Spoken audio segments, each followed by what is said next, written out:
ఏంటి ఇది చేయగలడా లేదా అనుకొని మా నాన్నగారికి నా గురించి ఒక ఐడియా ఉంది కాబట్టి ఈ సీన్ తిని చేయగలడా లేదా అంటే ఫస్ట్ ఆఫ్ ఆల్ మనం దాన్ని పర్టికులర్గా మనం రికమెండ్ మనం ఏమంటారు మనకు సెట్ అయిద్దా లేదా అనుకొని మనం చూసుకుంటాం కానీ బట్ మనం దీన్ని చూస్ చేసుకునే మనం అది కాదు, నేను అదే మనం చూస్ చేసుకునేది కాదు. బట్ సెట్ అయ్యేవే మీకు సెట్ అయ్యేవే అనుకుందాం, అది కూడా సెలక్షనే కదా ఇప్పుడు డెసిషన్ మేకింగ్ డాడీది.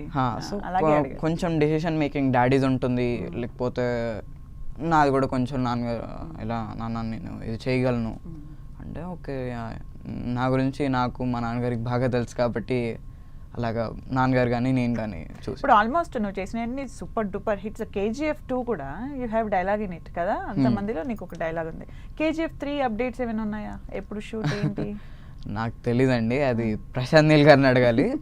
అంటే నాకు కూడా దాంట్లో ఒక క్యారెక్టరే కాబట్టి నాకు కూడా అంత తెలియదు. నేను కూడా వెయిట్ చేస్తున్నా KGF 3 ఎప్పుడు వస్తుందా అని. దాంట్లో మాకు కూడా ఉంటుందో లేదో కూడా తెలియదు. అది కూడా తెలీదా? It's okay. అలాగే విజయ్ దేవరకొండ గారితో కూడా చేశారు కదా, తనతో ఎక్స్పీరియన్సెస్, స్క్రీన్ షేరింగ్ ఉంది. అది ఇంకా మూవీ రిలీజ్ కాలేదు బట్ బాగా ఉండేదండి మూవీలో.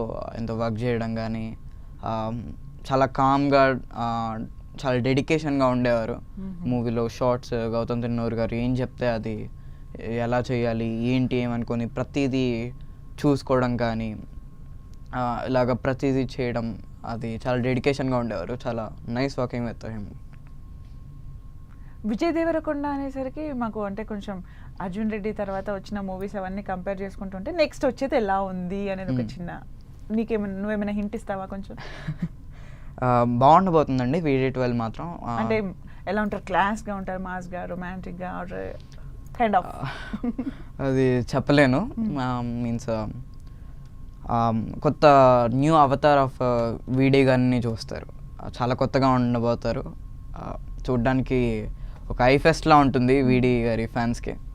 ఓకే, ఇన్ని మూవీస్ చేస్తున్నావు కదా, నీకు ఏదైనా టఫ్ అనిపించిందా ఎప్పుడైనా? ఏ రోల్ అయినా, ఎవరి ముందైనా యాక్ట్ చేయడం అయినా, డైలాగ్ అయినా, వెనెవర్? యాక్చువల్లీ చెప్పాలంటే సమ్ సిచ్యువేషన్లో టఫ్ అనిపిస్తుంది. టఫ్ అనిపించి మళ్ళీ దాని ముందు వరకు అనమాట. ఫస్ట్ సీన్ ఎప్పుడో చెప్తారు, ముందు చెప్పి ఒక సీన్ జరగడానికి ఒక 5-10 minutes ముందు చెప్తారు. అప్పుడు ఇది చేయగలుగుతానా లేదా అనుకుని ఒక చిన్న ఇది వస్తుంది.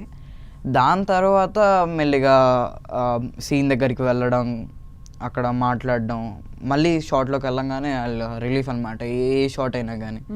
అండ్ ఎనీ సీన్ అలాగా అప్పటి వరకు భయం ఉండిద్ది, దాని తర్వాత భయం అనేది తగ్గిపోయింది.